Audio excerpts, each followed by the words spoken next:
নমস্কাৰ বন্ধুসকল, Assamese সাৰ্ভিচিং YouTube চেনেলটোলৈ স্বাগতম জনাইছোঁ। ৰেংক লিষ্ট প্ৰকাশ পাইছে অলপ সময়ৰ আগতে। সকলোৱে নিজৰ নিজৰ ৰেংক লিষ্টসমূহ চাই ল'ব পাৰিব। তাৰ আগতে কেইটামান কাম কৰিবলগীয়া হৈ আছে, নিজৰ মোবাইলতে আপোনালোকে কৰি ল'ব পাৰিব, মই দেখুৱাই দিম।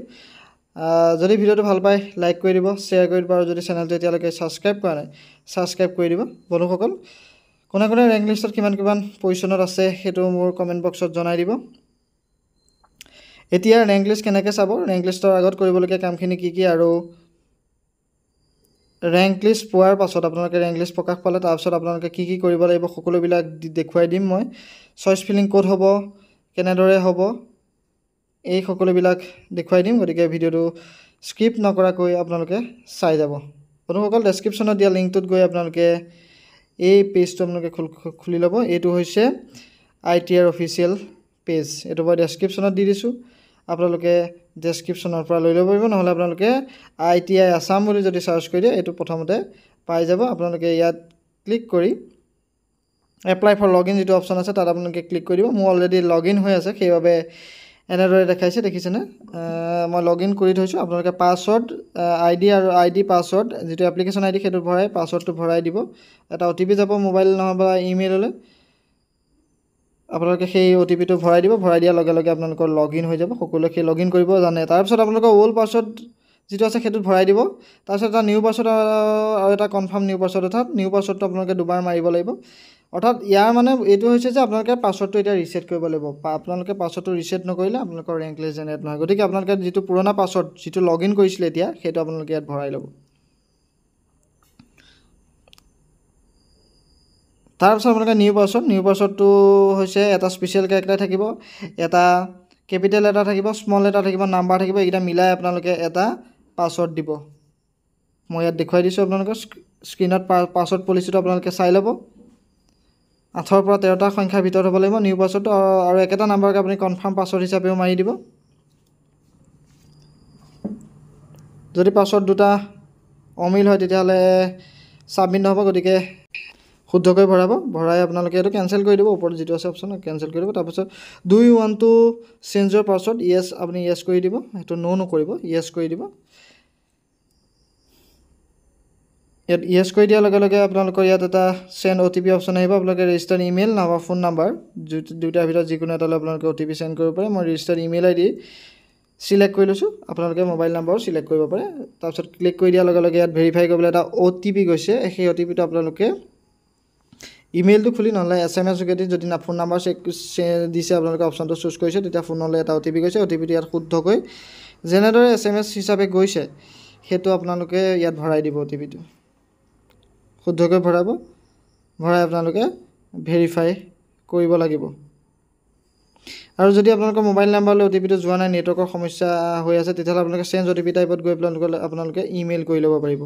এতিয়া ইয়াত OTPটো আহিছে, OTPটো ইয়াত ভৰাই দিছোঁ। OTPটো যদি ভুলকৈ এণ্টাৰ কৰে তেতিয়াহ'লে ৰিচেণ্ড OTP অপশ্যনত ক্লিক কৰিবলৈ আপোনালোকে 1 মিনিট ৰৈ দিব লাগিব। ইয়াত আপোনালোকে ভৰাই দিব। যদি আপোনালোকৰ ভৰাই হৈ গৈছে আপোনালোকে ভেৰিফাই কৰি দিব পাৰে।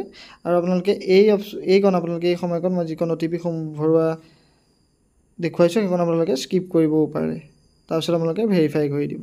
ভেৰিফাই কৰি দিয়াৰ লগে লগে আপোনালোকৰ পাছৱৰ্ডটো ৰিছেট হৈ গৈছে। আকৌ আপোনালোকে প্ৰথম পৰা লগ ইন কৰিব লাগিব। Click here to log in অপশ্যনত ক্লিক কৰিব। এপ্লিকেশ্যন নাম্বাৰটো ভৰাব। পাছৱৰ্ড যিটো এতিয়া নতুনকৈ চেঞ্জ কৰিছিলে, নতুন যিটো পাছৱৰ্ড দিছে সেইটো ইয়াত ভৰাই দিব। ইয়াত মই দেখুওৱাৰ দৰে ভৰাই দিব। পুৰণা পাছৱৰ্ডটো আপোনালোকে ইয়াত নভৰাব। এতিয়া নতুনকৈ যিটো পাছৱৰ্ড দিছে সেই পাছৱৰ্ডটো আপোনালোকে ভৰাব। ভৰাই যিটো চিকিউৰিটি পিন, সেই চিকিউৰিটি পিনটো ইয়াত ভৰাই দিব। চিকিউৰিটি পিনটো যদি আপোনালোকে ধৰিব পৰা নাই, কাষত থকা সেউজীয়া কাৰ চিনটোত টিপি দিলে আপোনালোকে চেঞ্জ হৈ যাব। তাৰপিছত চেণ্ড OTP অনটো অপশ্যনটো আপোনালোকে চিলেক্ট কৰি ল'ব। ইমেইল নে ফোন নাম্বাৰ, মই ইমেইল চিলেক্ট কৰিছোঁ। চিলেক্ট কৰাৰ লগে লগে ইমেইলত এটা পাছৱৰ্ড আহিছে, OTP আহিছে। সেই OTPটো মই ইয়াত ভৰাই দিম। ভৰাৰ পাছত মই লগ ইন কৰি দিম। লগ ইন কৰি দিয়াৰ লগে লগে পেজটো খোল খাই যাব। আৰু যদি আপোনালোকৰ OTPটো অহা নাই, ফোনলৈও অহা নাই বা ইমেইললৈ অহা নাই, আপোনালোকে ৰিচেণ্ড OTP অপশ্যনত আপোনালোকে ক্লিক কৰি দিব লাগিব। ৰিচেণ্ড OTP অপশ্যনত ক্লিক কৰিলেহে আপোনালোকে নেক্সট এটা OTP পাব। আৰু আপোনালোকে যদি ইমেইল বা ফোন নাম্বাৰ যিকোনো এটা মোডলৈ পুনৰ চেঞ্জ কৰি হৈছে যে চেঞ্জ OTP টাইপত আপোনালোকে ক্লিক কৰি দিলে আপোনালোকৰ OTPটো OTPৰ মোডটো চেঞ্জ হৈ যাব তাৰপিছত আপোনালোকে ইয়াত OTPটো ভৰাই দিব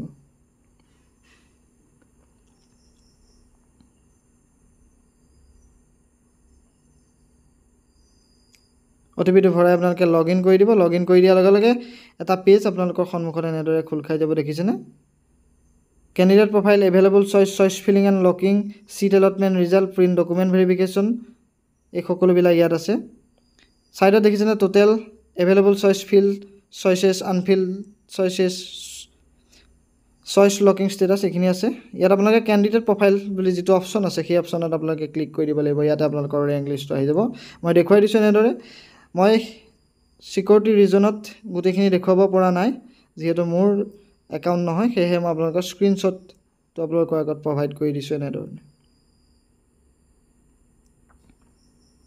ইয়াত আপোনালোকৰ আহিব rank details 10th rank ITI ইয়াত সাইডতে ৰেংক নাম্বাৰটো আহি যাব ইয়াত দেখিছেনে এনেদৰে আপোনালোকৰ ৰেংক নাম্বাৰটো আহি যাব application number father name date of birth category domicile সকলোখিনি থাকিব ডিটেইলছত ফটো থাকিব তাৰ পাছত আহিব ৰেংক ডিটেইলছ ইয়াত আপোনালোকৰ নিজৰ নিজৰ ৰেংকটো ইয়াত ওলাই যাব আপোনালোকে নিজৰ নিজৰ ৰেংকটো চেক কৰিব তাৰ পাছত আপোনালোকে প্ৰিন্ট ডকুমেন্ট ভেৰিফিকেশন ষ্টেটাছ যেটো ৰিপৰ্ট হেতু আপোনালোকে এনেদৰে ক্লিক কৰি দিয়াৰ লগে লগে এনেদৰে পাব ইয়াত আপোনালোকে ডাউনলোড লেটাৰ অপচনটো ক্লিক কৰি দিয়াৰ লগে লগে এই যিখন লেটাৰ সেইখন আপোনালোকৰ ডাউনলোড হৈ যাব এখন আপোনালোকে ডাউনলোড কৰি লগালগ প্ৰিন্টটো দিব পাৰে যদি আপোনাৰ প্ৰিন্টাৰ কানেক্ট হৈ আছে যদি নাই আপোনালোকে এটো সেভ কৰি ৰাখিব PDF ফৰমেটত সেভ হৈ যাব এই লেটাৰখন আপোনালোকে যেতিয়া এডমিশন লবলৈ যাব তেতিয়া আপোনালোকে এখন লগত লৈ যাব লাগিব ইয়াৰ লগতে আৰু বহুতো ডকুমেন্ট লৈ যাব লাগিব মই সেইখিনি কৈ যাম এতিয়া আপোনালোকে মাত্ৰ আপোনালোকৰ ৰেংক লিষ্টটো প্ৰকাশ পাইছে ইয়াৰ পাছত চইচ ফিলিং আছে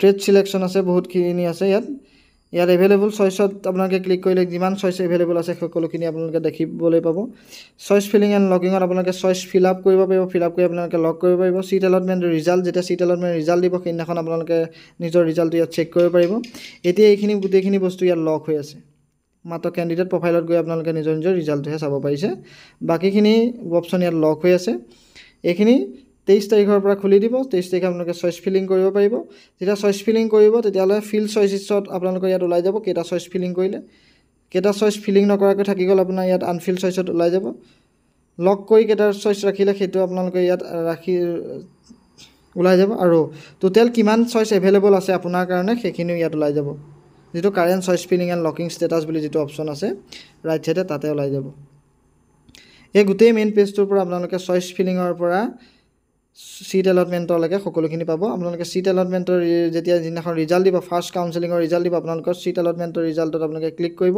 ক্লিক কৰাৰ লগে লগে যিসকলে ফাৰ্স্ট মেৰিট লিষ্টত সিট পাব তেওঁলোকৰ ইয়াতে সিট এলটমেন্ট ৰিজাল্ট আহিব সিট এলটমেন্টৰ এটা PDF আপোনালোকে ডাউনলোড কৰিব লাগিব গতিকে এই সকলোবিলাক স্টেপ মই আপোনালোকৰ মাজলৈ লৈ আহিম কেনেদৰে চইচ ফিলিং কৰিব লাগিব ট্ৰেড সিলেকশন কেনেদৰে কৰিব কেনেদৰে ট্ৰেড চইচ আপোনালোকে লক কৰিব পাৰিব সকলোবিলাক এডমিশনৰ প্ৰসেছটো আপোনালোকে কলেজত গৈ কি কৰিব লাগিব সেই গুটে ডিটেইলছটো মই আপোনালোকৰ মাজলৈ ভিডিও যোগেদি লৈ আনিবলৈ চেষ্টা কৰিম গতিকে বন্ধুসকল যদি আমাৰ চেনেলটো সাবস্ক্ৰাইব কৰা নাই সাবস্ক্ৰাইব কৰি থব সাবস্ক্ৰাইব কৰি থলে আমাৰ ভিডিওসমূহ আপোনালোকে ফোন প্ৰথমে পাব সকলোতকৈ আগত পাব গতিকে বন্ধুসকল যদি এই ভিডিওটো ভাল পালে লাইক কৰি দিব শেয়াৰ কৰি দিব আৰু যদি চেনেলটো এতিয়ালৈকে সাবস্ক্ৰাইব কৰা নাই সাবস্ক্ৰাইব কৰি থব আৰু আপোনালোকৰ ৰেংকসমূহ কমেন্ট বক্সত জনাবলৈ নাপাহৰিব আজিলৈ ধন্যবাদ